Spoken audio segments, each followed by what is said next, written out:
It's the weekend. It's Mailbag. I am joined this week by Paul, Ed, and Paul, all wearing lovely matching scarves from last weekend. So let's kick off with some about last weekend. Connor has asked, Adam Lallana goal aside, what's one thing that didn't happen on Sunday that you were looking forward to / expecting? Ed, go on.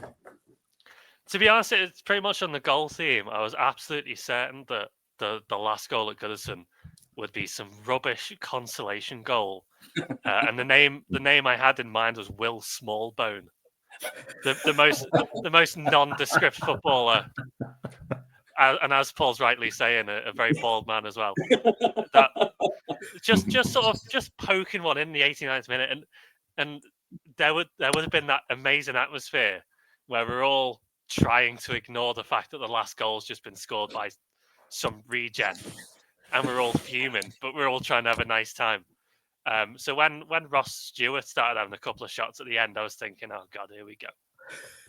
But luckily, didn't happen. If anything, finishing with a clean sheet was a bit weird. Yeah. I'm not going to be able to shake the image of Willie Smallbone poking one in at the park end. No, thank you. Paul? I was going to say, surely it would be thumbing a softie in, wouldn't it? But sorry. Just because Dave's not here, you don't have to take it seriously. Come on. No, in the 89th minute, I mean. I know, sorry. Poor form. I did say a couple of weeks ago when I was asked 10-0 was what I wanted to break the Premier League record. But I knew realistically that wasn't going to happen at all. But I'm just I don't usually say this, but it was about the turning up, wasn't it? It wasn't about the win. It really was about being there. And I think that's the first time I've ever said that, because I haven't even I don't know any fans of clubs who like personally, I know obviously teams have moved grounds and stuff, but I had no prior knowledge of what to expect, and I still haven't even processed it properly yet. But I just think it was like the one thing that I wasn't expecting that did happen, the opposites to that, was the absolutely ridiculous amount of people on the concourse in the Bullens. I genuinely could not even move, and I'm not even just going, oh, I'm bored of queuing. I literally couldn't get down the stairs, so I just went back up again. It was quite scary, to be fair. That's reminded me, actually, of my answer to this question. One thing I didn't expect was to miss the last goal scored at Goodison Park because I was queuing up for a bevy with my dad. Well, here we are. Dales. I'll give you two of them. One thing that I was looking forward to, and one thing that I was expecting. So shout out to our friend Darren, who planted in my head earlier on in the week that Southampton were definitely going to win the coin toss, and we'd spend the last game at Goodison kicking towards the park end in the second half. When he put down the universe, I thought that's definitely happening. So I'm glad that didn't happen, because I was expecting that, and I was looking forward to a pint of beer after the game in my seat, only to learn that the Upper Goddess sold out to beer at half time. So I was looking forward to that, but I should have known better. I should have expected it to be typical Everton. Yeah. Was there anything left? Because I mean, I tried it full time in the main stand, and they said they had about 3 bottles of Doom Bar. Well, one of the lads who sits behind me asked and said, "Is there any ale left?" And it went down, and I was just told there was nothing left. And then the girl who sits next to me comes back. I know her name now, by the way. It's Aoife. Took like nearly 20 years to learn it, but I was doing that on Sunday. So yeah, she came past and said, "Oh, they've got like IPA." So I thought, won't say me nose up at that. Went back down, let the lad behind me know, and said, "There's some IPA if you want to go and get some." So went down, and then they just said, "Oh no, we've just got wine." I thought, "Oh, forget it. I'm not coming back, even for wine." I thought, "No, I'm not." Imagine that your last time at Goodison, and you sat there with a little glass of wine.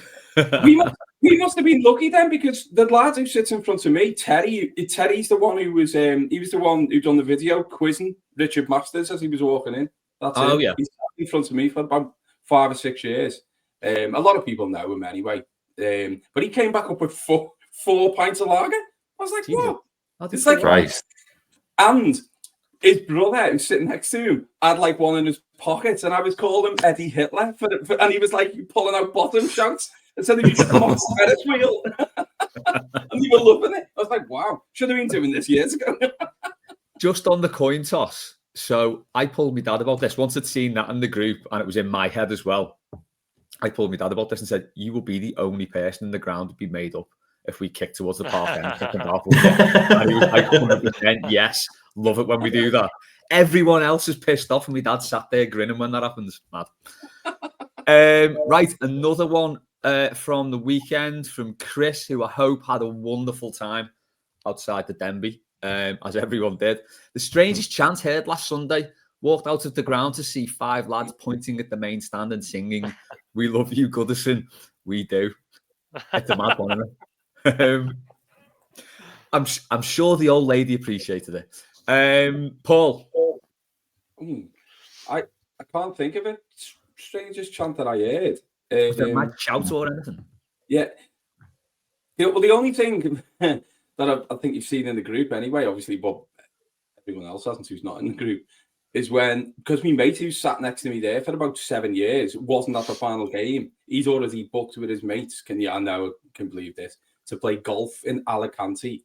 And he didn't really, because he thought, we'll book it the week before the last week of the season, because surely we're going to be at Goodison on the last day of the season.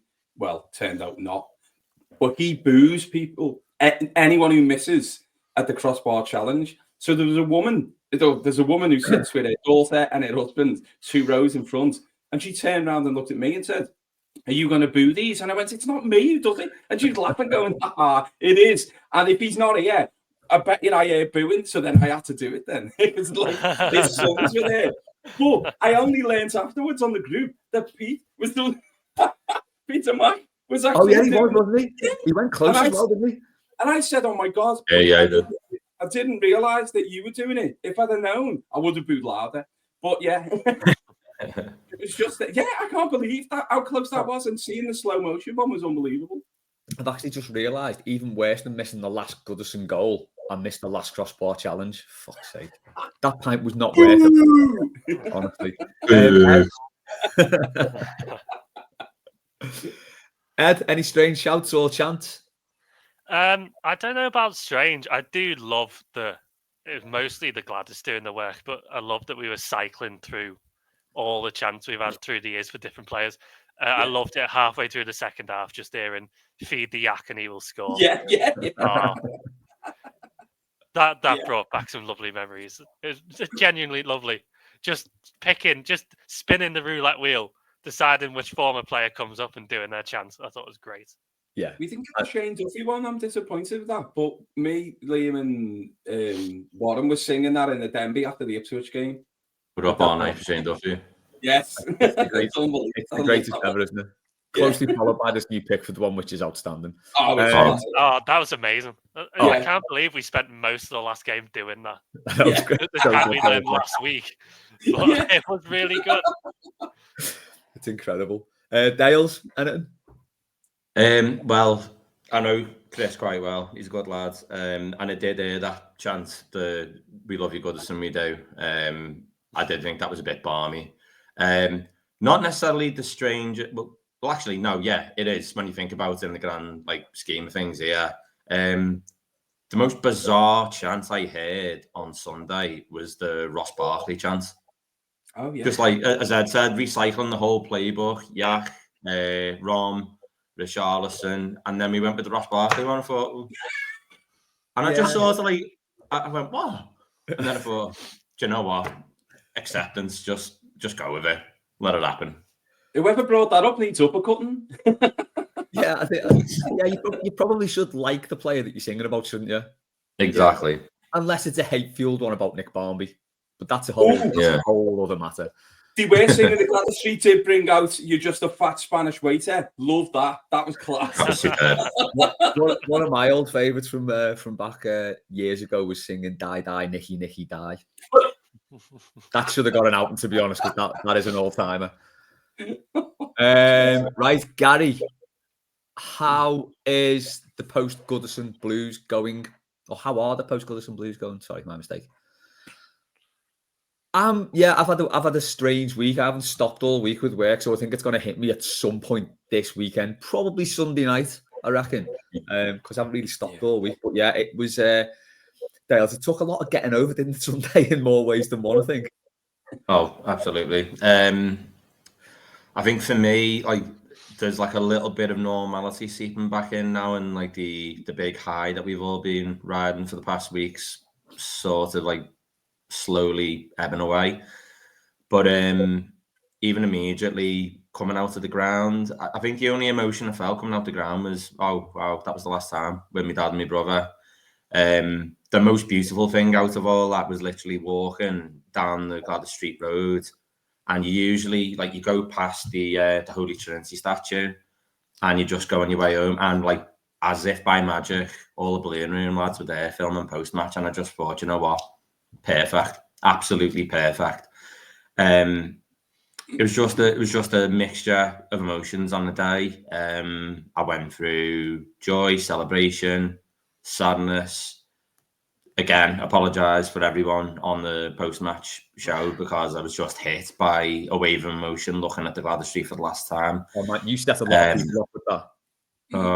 And then that was it as well. Like, listening back to the post-match the day after and hearing Warren. And bear in mind, when Warren had spoken, I was nowhere near Warren at that point. I was still coming down the Gladys Street. So what Warren said, I had no idea. So listening to what Warren said and realising, bloody hell, we said pretty much the same thing and we touched on the same things. It was just, that set me off even more. I was like, oh my God, Warren. I couldn't help but be affected by Warren's, not just because of the lovely words, but also because at the time he had me in a vice grip while crying onto my shoulder. I think I've still got the welt mark somewhere. It was really beautiful. And I think my only final thing to take away from that as well, I took Ellen and my daughter to an Irish dancing lesson literally the next day, which is just round the corner from it's opposite the road from the Royal Oak. And when she finished, I just thought, you know what, we've got a bit of time to kill. I'll go for a walk around the ground, and we just went past Goodison Road and thought I won't take her all the way around the ground because she'll be tired. And then I just took a left down Oxton Street, and I thought I'll go down there. And it was just so quiet, calm, and peaceful. And I just got a little bit emotional thinking how different it was 24 hours earlier when it was an actual carnival. Yeah. But there was just something about it. It was just so peaceful, calm, and that made me think that's Goodison forever now. It's going to be like that. I mean, the women, like the fans going to the women's game, they'll bring an atmosphere, and you'll get a lot of supporters, and good luck to them. And I'll include myself in that, taking the kids. But it was just something different. What took place on Sunday will take a very long time to get over. So, how the post-Goodison Blues going? They're going okay. It's going to take a while, but yeah, we're all in the same boat, aren't we? I think the one thing I really took away from that game, and it's the one thing that will stick with me, is like Paul said, the carnival atmosphere, and that sort of, it was like a joyous buzz and a hum pre-match, and it never went away, did it? It was just, I can't put into words what that atmosphere like. It was like expectation and appreciation. It was everything rolled into one, wasn't it? It was. I think the best description I've heard is it being an Irish wake. It sort of summed it up. Yeah, spot on. Absolutely spot on. I think everyone was sort of mostly focused on celebrating just how wonderful that place was and all the memories you had. And that obviously was going to be tinged with sadness because, and bearing in mind, I'm speaking here as a massive advocate of the women's game, someone who's going to go there a lot. It's going to be brilliant. The specific atmosphere of women's football and why it's so great makes it entirely separate from the men's game and from what we've come to know at Goodison. And I don't want women's football to change. I want it to stay the really family-friendly, fun atmosphere it is now. So what we had is gone. It's actually gone. And, you know, I was mostly just trying to enjoy the occasion, but looking around, I've been lucky enough to sit everywhere, Goodison absolutely everywhere. I've been on the pitch playing, I've sat in the fancy seats, not during an actual game, but just while there were games on, just to see what it was like from there. Not that great, actually. Yeah, I can see why they wanted to move. They need comfier seats. But it was unbelievably emotional, sort of looking around and thinking, oh, I saw this here. Top Balca was there for Leighton Baines' last goal. Where I was in the main stand was practically the same row as I was for the Palace game. Just looking at all the different places and all the different memories was really hard. It took me about 20 minutes after the ceremony to leave. And I could see I wasn't alone. I was looking around. There were people sitting there, some gaunt, some smiling, some crying, some taking a million pictures. Yeah, we all had our different experience.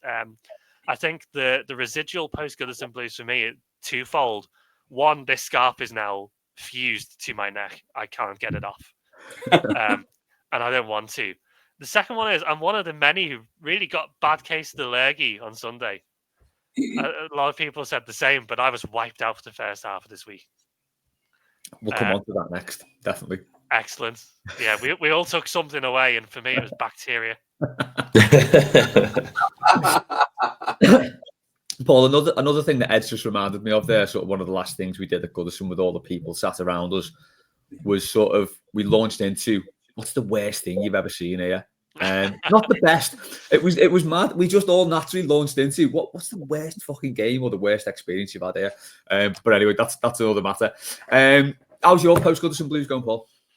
Again, as I was saying just before we started, I don't think I've been able to process it because being quite busy this week and stuff, and just trying to, just trying to fill the void, I think, without actually realising there is a void. Of just,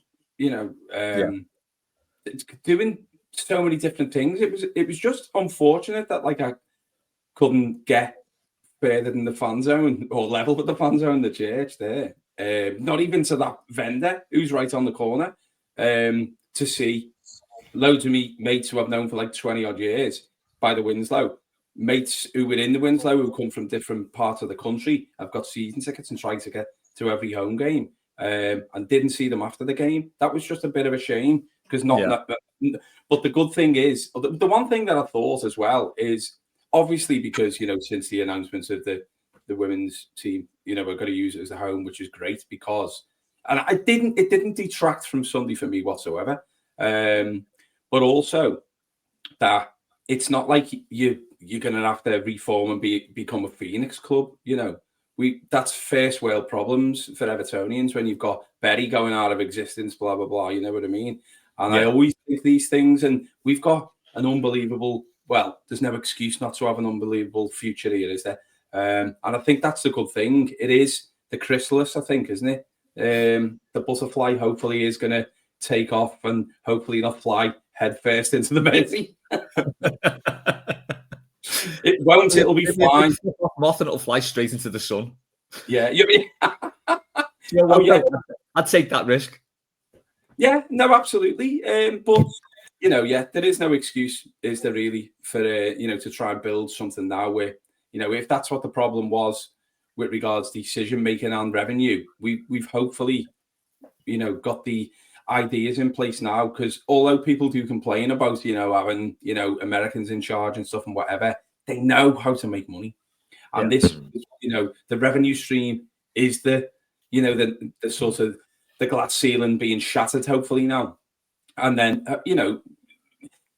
hopefully Moyes does have there's not many managers or players who ever get the second opportunity to try and rebuild something or build something, or I know he hasn't left off. He's come to the club in a completely different, with the club in a completely different situation as it was when he left, over a decade ago. But he now knows and has chilled a lot, it seems, as well. But the fact that when he used his interview with Bellew after the game in the ceremony to say, I hope the new owners can see the passion from the fans. That's the most important thing. And if they can, but this is and I know it's not always easy, but you look at the fervent support in European countries of clubs, they're like that all the time. Why can't a British club be like that all the time? We can. We know we can create that.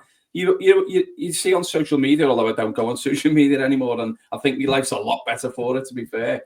We need to make this a bear pit for this.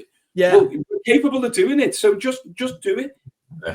It's a fine line, though, because I think the one club who've really tried that is Arsenal, and I just cringe me back out just watching them do anything.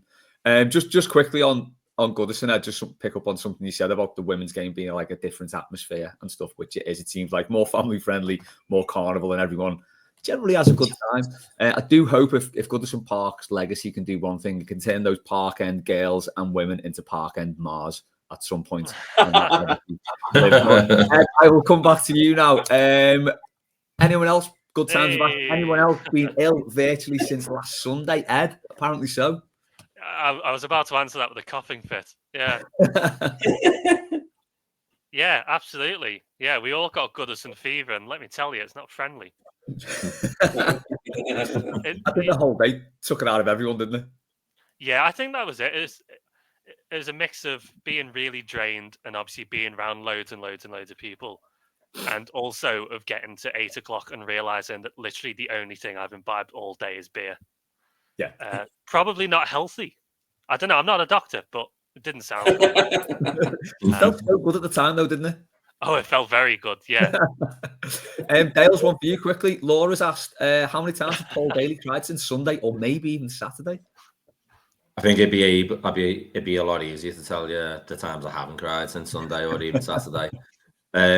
Again, just like throughout the week, like the documentaries of Goodison on Sky, the one with Peter Reid, Colin Harvey, Kevin Campbell's lad, like just moments like that for, oh God, like it's affecting them and you know what they've brought to the club and what they've done at Goodison.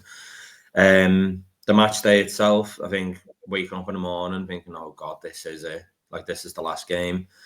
Getting to the ground with my wife, meeting my brother. Initially, I seen Connor at the Dixie Dean statue. I was looking for my brother, and Connor was the first person I'd seen that wasn't him. So then I managed somehow to pick our Peter up. And to be fair, he is a tall lad. He was wearing a big bucket hat.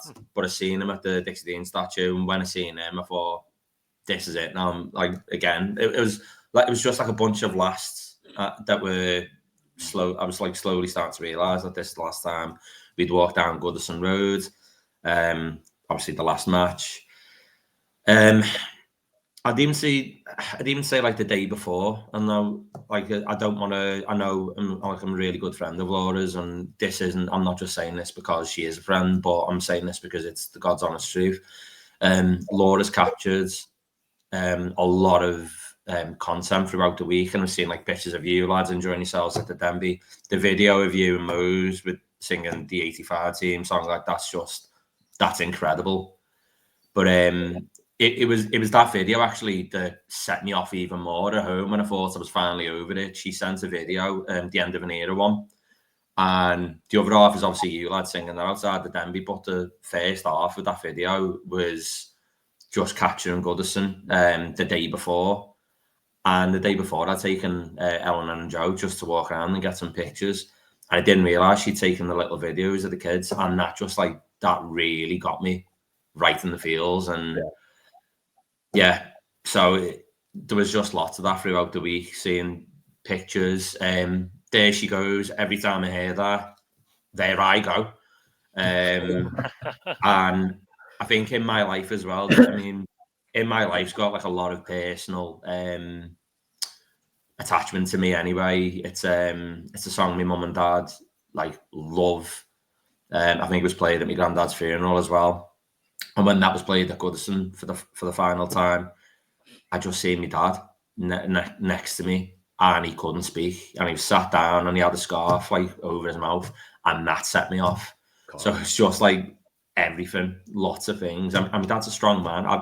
There are only like a few times I've seen my dad actually cry when his parents have passed, my grandparents, and then that. And honestly, just I've cried bucketfuls, but I would say I'd be dehydrated with tears, but I've probably made up for it with all the beer we drank since Sunday. So yeah, in answer to Laura's question, an awful lot. This is it, isn't it? I think we've got to count ourselves lucky that we could all experience this, because it's not something many football fans will ever get. Not something many football fans, even if they do move ground, will get, because I think the club and everyone involved and everyone on the ground, I'll even give the Southampton fans credit for this as well, because they played their part by just being there and didn't like dick about or try and detract from the day. I think everyone just played a part in what was a magical day that will live with us forever. And it's like you say, there's little things that like you keep thinking back to. I think on the day I was so overwhelmed with everything, I didn't know what to feel. I was just a little bit stunned. Yeah. As the week's gone on, it's been like, oh Christ, what about that and what about that? And it's it was something special. Paul, I'll move on, and you can answer this one. Liam has asked: is Maggie a real person or just Les's trendy sardonic shadow with a persona on a Wednesday? I think a very specific question. Is that surely to do with the Denby quiz? Because that's what they do with a Wednesday with Matt. It could be that then. I have no idea. I've only been there once and done quite well, but we didn't win. I wasn't part of Maggie and Matt's team, obviously. I don't know. Can you confirm it with different people? I think she's you're definitely different people, because I don't think she's ever even looked like she's going to murder someone other than you do in those Jeffrey Dahmer style glasses. But I think if Maggie was ever going to murder anyone in that way, it would be me. Because I don't think I'm real sometimes. Ethereal Paul, maybe you can be called. Yeah.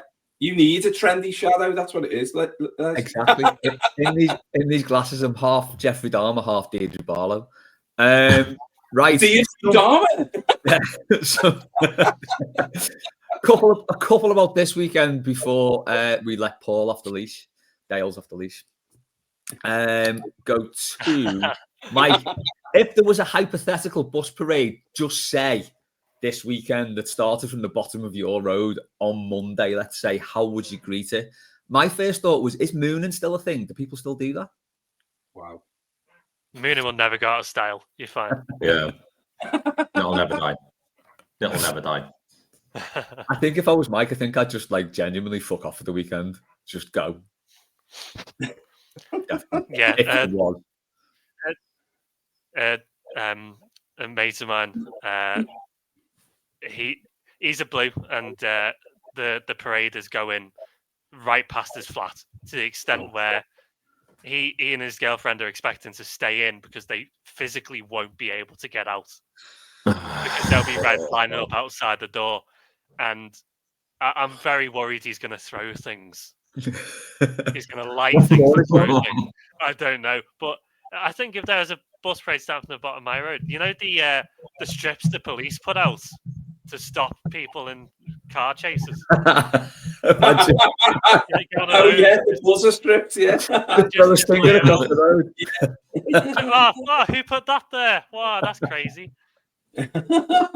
Watching them all have to get off and walk would be great. I think that is the one.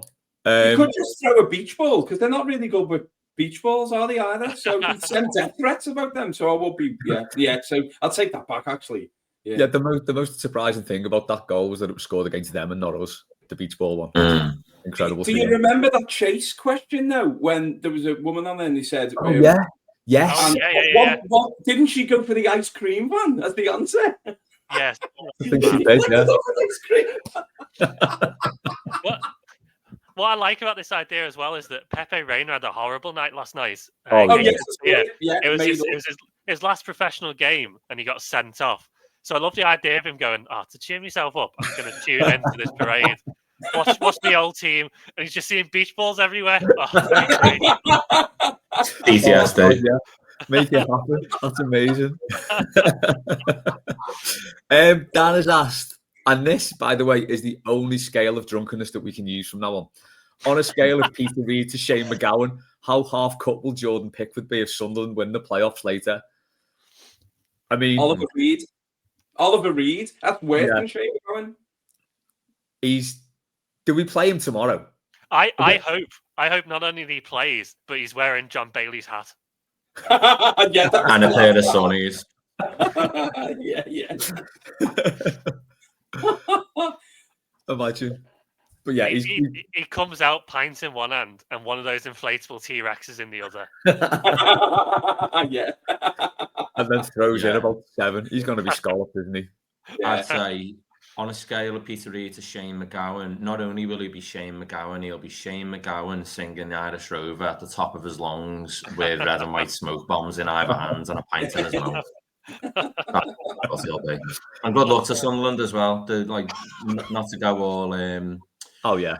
Chico Azul, but I've got a lot of time for Sunderland. They are a really good club, and I wish them well today. Hope they get promoted. They deserve it. Same. Great set of lads. Right. I'd say it's good either way, to be honest. I'm going to advocate for Sheffield United as well, having lived there. Nice Fair club, enough. great place, good away day. Sheffield's a wonderful place, isn't it? Yes. It's fantastic. Tremendous. So Right. we won either way. Fair. Yeah, I suppose so, yeah. Yeah. And hopefully, it's 6 points for us next season, but probably not. Right, Dales, are you ready? Bring it on. Hot topic has been chosen. We'll do both. But hot topic, simply Man United. Do you want me to start with the clip to just sort of fire you up?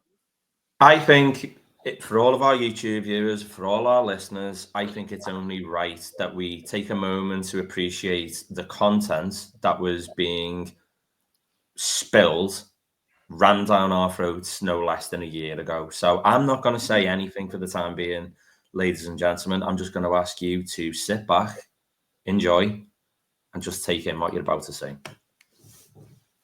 There we go. We can have a little bit of a behind-the-scenes chat with Everton. What are you actually taking for this guy? Do you know when you're at a car boot and you see a load of old sort of 442 magazines, you think, I want to read about Maldini in 2006. How much for the stack? 20 quid. Not happening, mate. Come here. Take him to one side. Come off the stall. I know there's people queuing up for your match attacks. I don't care. Come here. Come behind the Avensis. What are we talking for the 442s, mate? And then you get him down to 12 quid. And you've bought the bundle and you're both happy. Why can't we just have a little one-to-one chat? Dan Ashworth, come here, boy.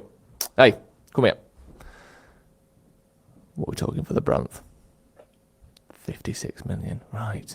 You go back in there, pretend I've twisted your arm, act like it's a good deal. I'll go back to Mr. Barada and tell him I've got the deal of the century. Win-win, chicken din. Where to begin? There's a lot to unpick here, everyone. I'm just going to leave you to it, mate. Go for it. So, okay. Issue number one, he's talking about Dan Ashworth. Dan Ashworth has since left the club months ago. Whether he was sacked or whether he's made redundant, because United have a fucking big tendency for doing that lately. Who knows? Second thing, why is Timu Jesus talking down on a gargantuan institution like Everton Football Club and just perceiving us as this little whipping boy who'll do whatever he wants? The third thing I've got an issue with, Everton didn't want to sell Jared Branthwaite at all. Yeah. We didn't want to entertain any discussion. So this idea that, maybe if we go after Lenny Yoro, great signing, by the way, lads. Well done. Yeah. Another one. This idea of, maybe if we go after Lenny Yoro, that'll pressure Everton into selling him. We don't want to sell him, lads. Take the hint. Stop ringing me. Stop poking me on Facebook. Leave me alone. Don't. Honest to God. And then the fourth and final thing, the Branth. Yeah. I don't even need to touch that. Like that's just embarrassing. But anyway, hot topic, Man United. All I've seen on Twitter the last couple of weeks and days since the Europa League final, how they're going through trying times, how things are being tough, how this is a real bleak part of their history. You won an FA Cup last year, lads. You won a League Cup the season before. You were in a Europa League final. And to be fair, you got beat by Ange Postecoglou, who coldest fucking sentence in years, by the way. Like, fair play to him. This is the humbling that you lot need. You've spent billions on getting absolutely nowhere. We know full well, we've watched Everton do it for years on a lesser scale. We spent 500 million and we know where we've been and we know what we've had to do. But this idea, this entitlement that you lot have, that you can do whatever you want just because you're Man United, just because you've got this name. You need to realise now, lads, those days are well behind you, and what you're about to go through is just a microcosm of what we've had to experience, what we've had to witness for a number of years now. And I can't wait for it, because you can't handle it. You cannot handle, and I know you're not going to be able to handle the shit that is going to come your way. You're going to sell players. You're going to sell Bruno Fernandes to Saudi Arabia, and it's going to be wonderful. You're going to be stuck with Casemiro because no one wants to pay him 350 grand a week, and it's going to be wonderful. And my final thing to sign off with this, I'm just building up to it, and I'm building up to it. You could finish 17th this season. You could finish 17th. Now, we've had to fight tooth and nail to finish 17th. And we know what we've had to do to go through that. You were very, very lucky that there were 3 worse teams than you. And just to end with a final flourish, Alex Ferguson, I've got a lot of respect for him, what he's achieved in the game. But that video going round of him just looking like this at the final whistle, do you know what? Get used to it, lads, because you're going to be looking at that. You're going to be looking like that for a very long time to come. Good night. Perfect, I'm applauding. That was incredible. I think, just on that video, after all the shit we were put through in the 90s at the hands of that man, it was so nice to see. And I think you're right. They've done turbo Everton. Yeah, they've done Everton. And like the way Mourinho did like his 3 seasons in one, I think at Spurs, they're doing this. They're doing Everton in a fraction of the time, because the drop off from last season to this has been incredible. And Ed, Paul, I don't know about you, but I don't think there's any other fans could handle doing an Everton except Everton fans. Can I add to Dale's stuff there with a bit more anger, and to also enhance the points that he's making? Timu Jesus, but even worse, Russell Brand. He looks like Russell Brand, and nobody, not even Russell Brand, wants to look like Russell Brand at the moment, so he can evade capture or court. Also, if it's the deal of the century, why would the selling club want to be the selling club in that deal? So if we think we've got a player, 56 million was the tip of the iceberg, mate. That's not even getting you down the M62 for a conversation or a meeting. That's getting you to a little chef by one of the service stations miles away. So nobody even knows we've had the conversation. So keep that money in your pocket, which you haven't got. And if you've got that money, spend it on your ground so it doesn't fall down before you move to that circus tent in about 20 years. Or feed your staff. Feed your staff. Yeah, or keep them. There's going to be no one there. Also, Man United, before Alex Ferguson went there, when he was Alex Ferguson, before he got knighted in 99 or 2000, whatever it was, hadn't won their own league for 27 years. They're probably going to go further now without winning it. Was the last time 13 or whatever it was? So they're not even halfway through that period. Man United are nothing but Sir Alex Ferguson FC, and they can't admit that that's the case. And until they do admit that that's the case, when they have to downsize, by the way, because they won't have the money to build up to whatever they think they're getting above what's the current capacity now, about 75. They won't even have any fans who are going to be going there, because they're all going to be outside protesting with green and yellow Newton Heath stuff. Still hating the Glazers. They hate the Glazers that much. They don't even have glass windows in Manchester.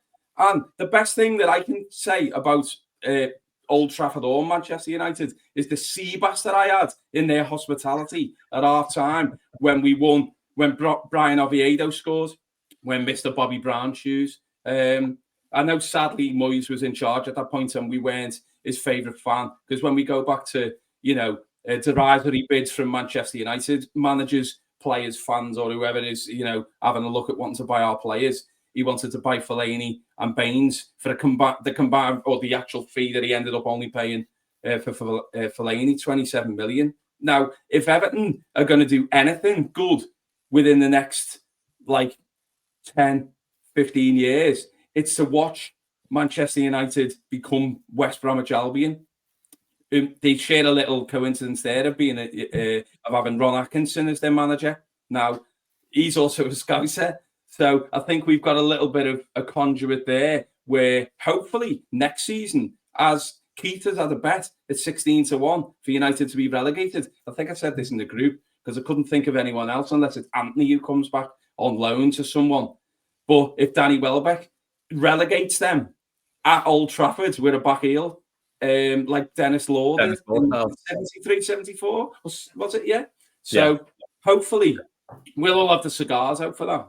Good to know they do nice sea bass at Old Trafford, but there's absolutely no way they're still selling sea bass at Old Trafford, is there? No, cold or something. Fish fingers. Sorry.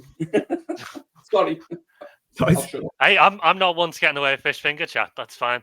I love the idea that the Turbo Everton is Jim Ratcliffe, the Peter Johnson of the TikTok generation. Oh God, yes. Like they're in the doldrums, they're in debt. They're moving to a really stupid looking ground. It's all a bit familiar. So maybe they're about to go through what we went through, and I think Paul made some fantastic points, and it is galling. Bearing in mind, in the grand scheme of football, we're not even that bad off. Like, we've been in the top flight of English football for more consecutive years than anyone. So actually, we're fairly lucky in that sense. But in the sense of not really going anywhere, constantly looking down instead of up, etc., not many teams in the entire country have been as consistently in the doldrums as us.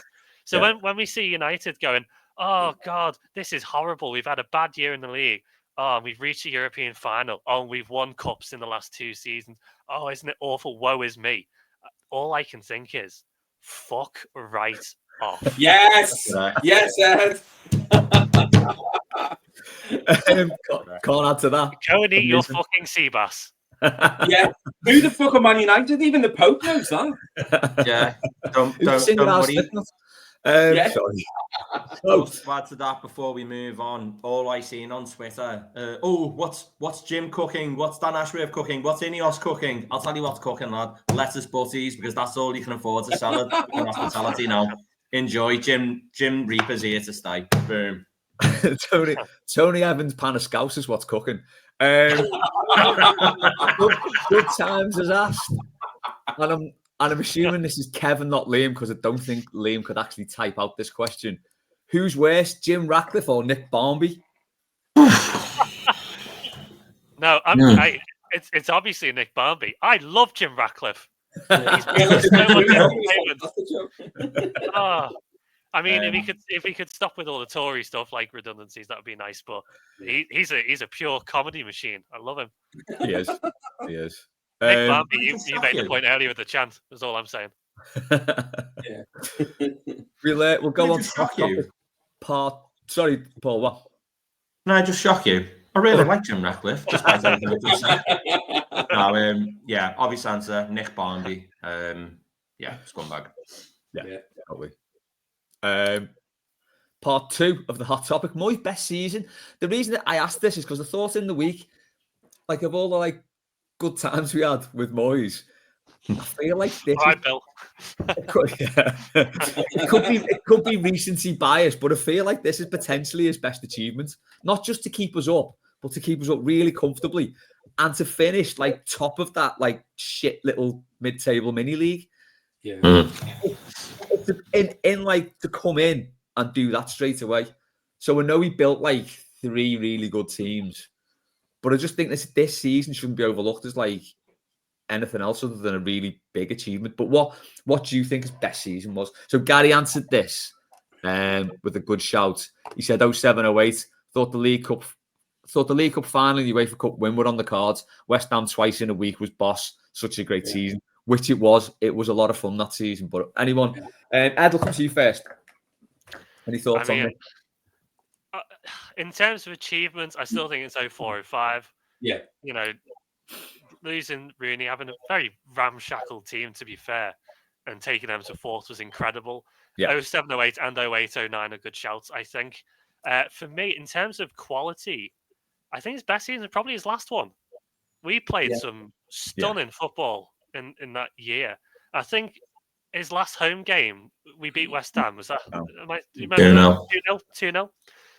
And not being funny, the football we were playing that day, even with not much to play for, you just looked at that and went, he's built one hell of a team here, and that sort of effortless quality and some of those players we had, we've been striving for that ever since. So as much as a lot has been said about his inability to win things with us, which is entirely fair, the achievement of pulling that off and making us genuinely a beautiful team to watch, it deserves so much credit, and hopefully that's where we're going now.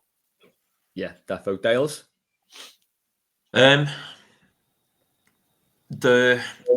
say obviously, as Ed's just said, 04-05, because that was purely against the odds that season. That nobody expected that, but the togetherness from that team, not the greatest in terms of quality, but they worked, and that was dogs of war. That was an Everton team, like the epitome of an Everton team. So that was the best Everton team I've seen in my life. I would say 08-09, considering the injuries that we had in that season, in a season where you lost Yakubu and Achilles, Arteta, Jagielka, Anashabi, all before the final. We were playing Marawan Fellaini up front. Yeah. And like to finish fifth that season and get to an FA Cup final, genuinely, when you look back, you think, Jesus Christ, how did he manage that?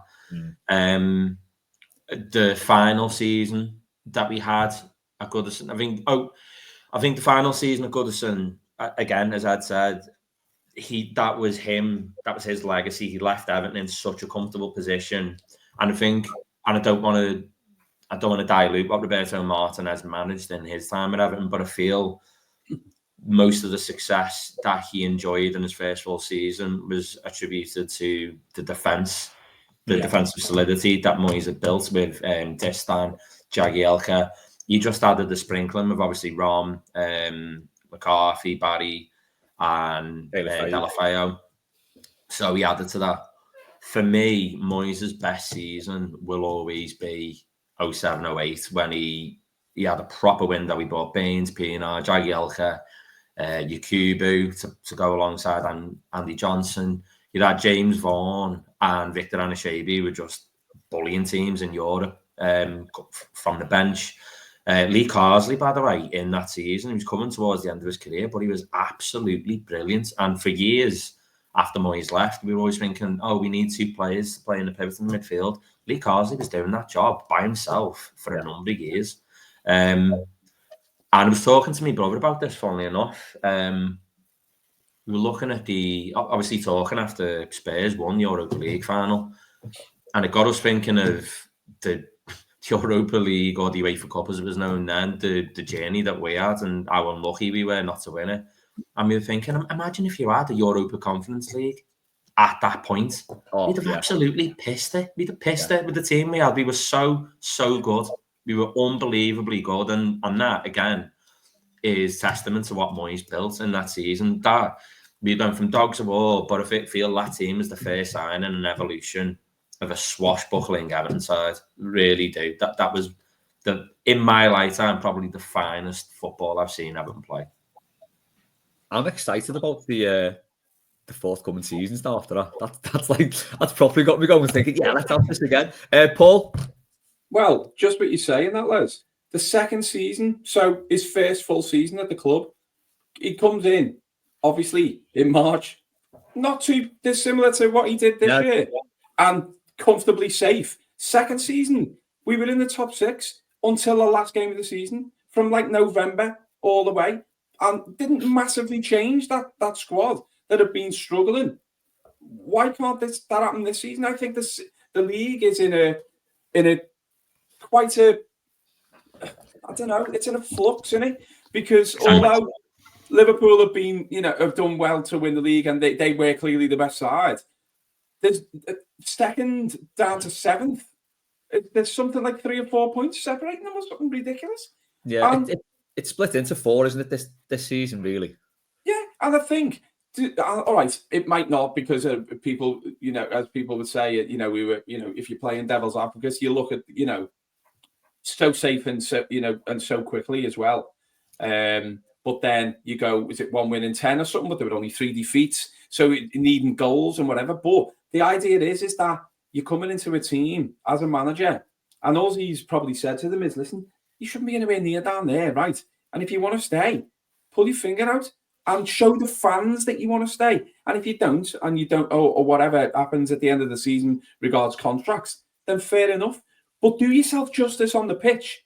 And then it doesn't matter whether you sign a contract or not. Because a lot of those players are, the wrong side of 30 anyway. When you look at the likes of Decore and that. And he's got his memories there. He's already, Tom and his mates, when he turned up at the fan zone on Sunday, predictably found me in like the melee of people because he's in the FBI. And his first song was, when he plays like your nan, but he scores like Zidane, that's Decore. It was like, what? Thumbs him up for me, but this isn't detracting it from it. But he doesn't have the best 90 minutes, but he was scoring crucial goals. And we will thank him as fans for that.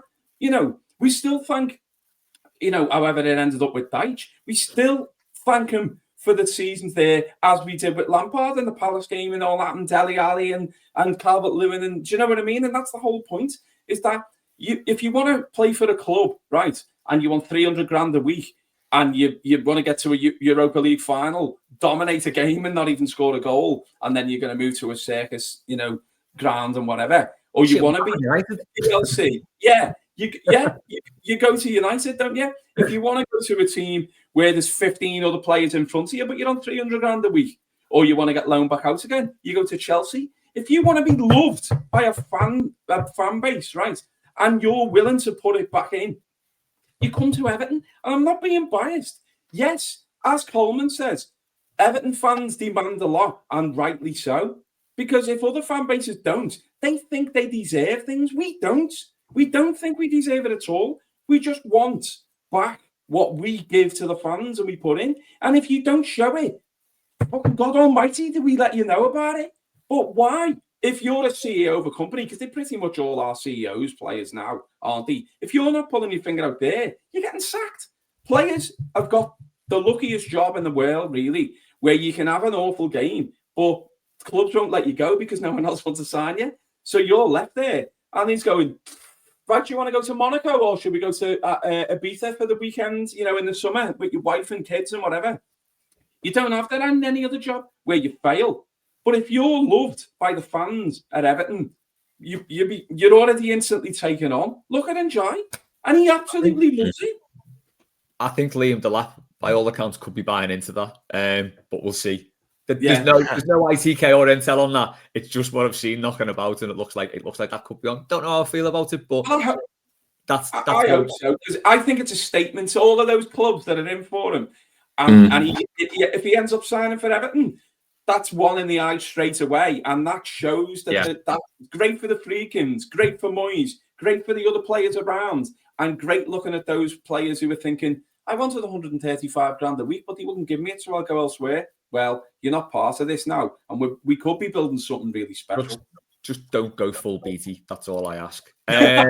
Rob, quickly on this one, we got 3 more before we go. Rob, loved the way Sky Sports documentary isolated the Everton shouters.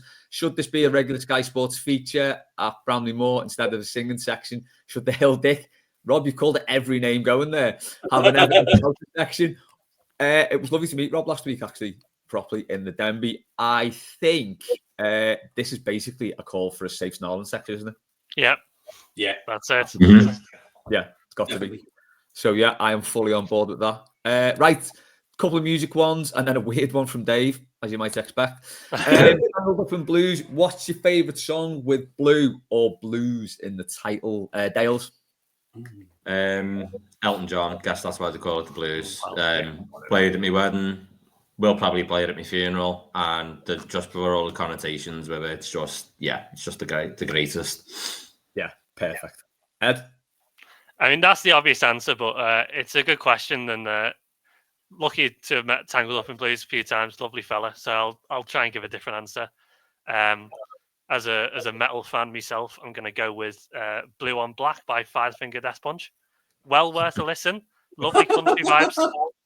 Really good song. So give it a listen. We'll definitely give that a whirl. Actually, this sort of thing was the precursor to Old New Borrowed Blue. So when I initially did it, it was a music thing about picking like an old song, a new song, a cover version. and a song with Blue or Everton in the title. I'll have to pick that up again, actually. Paul? Well, because it's going to be topical with the Hill Dickinson Stadium, George Harrison's Sue Me, Sue You Blues. That was basically about all the Beatles when they were going in court battles against each other and Apple Records. And also, he was a Scouser. And he was at the 66 Cup final with John Lennon. So, yeah, I think that ties in quite well. Yeah, there's one called Paint Me Blue, isn't there? Shite. Some baldy dickhead. German guy, yeah. Leave it alone. I can highly recommend this work. A couple from me, Outside of the Blue by Spin, because obviously I'm going to say Spin. And the Blues Are Still Blue by Bell and Sebastian is a belter. Honourable shout out to Blue Monday by New Order as well. Oh, God, yeah. And of course, Eiffel 65. Let's not forget those lads. Yes. Yeah. I am still fuming that was the last song played over the tannoy. Oh, God. I said in the morning, joking, because I was hoping they play Elton John as everyone was sort of going out. And I said to Louise, it'll probably be fucking Eiffel 65 or something, knowing that. And it was. Jesus, lad. Last one from Tangled Up in Blues. What other 80s and 90s song could be a Toffees crowd pleaser? Like There She Goes. Lyrics can be adapted. Oh. I had one for this and it's gone out my head. Two Tribes, Frankie. Yes. That would be an absolute belter to wind everyone up because it's just such a great song. And it's got the air raid siren as well. Yes. Paul, have you got any of this? Oh, Dale's go ahead. I'll go with. We already played at Goodison, funnily enough, but the reason why, I'll elaborate because I wasn't born then, I haven't got a clue. But my dad always says everybody wants to rule the world by Tears for Fears. He just said it's got connotations with Everton because apparently when we won the after we won the European Cup Winners' Cup in '85, that was playing on his way home. So he's always said when he hears that song, he always thinks of Everton. Yeah. So I'd be happy to go with that for that reason. It's a belt of a song, and always reminds me of my Alpha as well. That song, funny enough. Yeah. Paul, I haven't thought anything off the top of my head, but surely we can adapt Eye of the Tiger, but just because of the intro and because of the way it's so synonymous with people who want to be up for something like Two Tribes. But yeah, I'll try and adapt the lyrics to something probably awful, but I'll try my best. Eye of the Beto. Jesus. It's funny. I was also thinking Survivor, because Burning Heart would be another really anthemic song, just to represent the mid to late 90s kids as well. I still think you can make a great chant out of All the Small Things by Blink-182. That is a shout. I really think you could turn that into something. We do need a new song for Liam Delap as well, don't we? Yeah, someone work on that. No acoustic guitars, please. Just, No, keep them away. Keep it classy. Keep acoustics away from football. I have just had a thought, actually. This is one that Everton used to sing years ago, long before my time. The Mighty Quinn. Oh, yeah. Nice. It's a belter. Bring that back. I remember I was at Noel Gallagher, finished his set with it at Crystal Palace. And me and I think there was a lad and a girl next to me. We all were just singing the Mighty Everton instead. And it's an absolute banger to sing. So or if we could sign John McGinn, that works. Oh, yeah, and I would absolutely rubber stamp that if I had the power. I love John McGinn. He's the exact perfect player that I think we need. And imagine him and Delap angry heads just booting people. He's the arse we haven't had since Vic Anachabi. Yeah, large arse-sized chasm. And you know what? The thing about McGinn as well is how happy it would make Keith. Oh, so happy. He'd be so happy. Do you know what? I think that's a compromise, isn't it? If we sign John McGinn, hopefully that will subsidise his anger when we sign our strawberry blonde prince from Ipswich. Right, we will finish on this one, and I just want a one-word answer, no context, just a simple yes or no from Dave. Christ knows what's happening on his holiday, but he has asked, ever been to a Turkish prison? Paul? Airplane. Ed? Same. Dales? No. I'm there as well. No. I Good think to the know. right Anyway, answer is probably what? Yeah. Why? but I'm sure Dave will divulge all on his next mailbag appearance. That's it for this week. We have done an hour, bang on, pretty much. Great stuff. Thanks, Paul. Thanks, Ed. Thanks, Dales. Thanks to everyone who sent questions in and watched and listened and have supported us. It's the final weekend of the season. Enjoy it, lads. Get those scarves, spin them round, up the toffees.